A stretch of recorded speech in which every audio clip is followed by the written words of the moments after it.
Hello friends, welcome to village వంటకాలు. Friends, సరికొత్త రెసిపీతో మళ్ళీ మీ ముందుకు వచ్చాము. ఇవాల్టి స్పెషల్ రెసిపీ మామిడికాయ పచ్చడి. ఈ మామిడికాయ పచ్చడి ఎక్కువ రోజులు నిల్వ ఉండాలి, చాలా తాజాగా ఉండాలంటే మనం తీసుకునే కొలతలు కరెక్ట్గా ఉండాలండి. కొలతలు కరెక్ట్గా ఉంటే మనకి పచ్చడి ఎక్కువ రోజులు నిల్వ ఉంటుంది, చాలా ఫ్రెష్గా ఉంటుంది, ముక్కలు కూడా మెత్తబడకుండా ఉంటాయండి. ఈ మామిడికాయ నిల్వ పచ్చడి మనం తింటుంటే మన అమ్మమ్మ కాలం నాటి పచ్చడి గుర్తుకొస్తుంది, అంత టేస్టీగా ఉంటుంది. ముందుగా ఒక 4 పుల్లటి మామిడికాయలను తీసుకోవాలి. ఈ మామిడికాయలని మనం పచ్చడి ప్రిపేర్ చేసే 10 నిమిషాల ముందు వాటర్లో వేసుకోవాలి. వాటర్లో వేసుకోవడం ద్వారా దానికి తొన లాంటివి, వైట్ పొర లాంటివి ఏమున్నా కూడా వాటర్లో నుండి తొలగిపోతాయి. కాబట్టి ఈ మామిడికాయలను వాటర్లో వేసుకోవాలి. శుభ్రపరచుకొని ఒక కాటన్ క్లాత్లో వేసుకొని తడి లేకుండా బాగా తుడుచుకోవాలి. అలా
పొడి, 1/2 టేబుల్ స్పూన్ జీలకర్ర పౌడర్ వేసుకొని మనం వేసుకున్న మసాలాలన్నీ ముక్కలు పట్టేలాగా బాగా కలుపుకోవాలి.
తర్వాత మళ్ళీ అదే డబ్బాలో వేసుకొని స్టోర్ చేసుకుంటే అంతేనండి, ఎంతో రుచికరమైన మామిడికాయ ఆవ పచ్చడి మీ అందరి కోసం.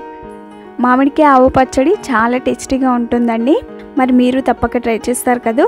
మళ్ళీ సరికొత్త వంటకంతో మీ ముందుకు వస్తాం. మరిన్ని వీడియోస్ కోసం మా ఛానల్ని సబ్స్క్రైబ్ చేయండి. మీకు ఈ వీడియో నచ్చినట్లయితే ఒక లైక్ చేయండి, మీ ఫ్రెండ్స్ కానీ రిలేటివ్స్ కానీ షేర్ చేయండి. Thank you for the watching.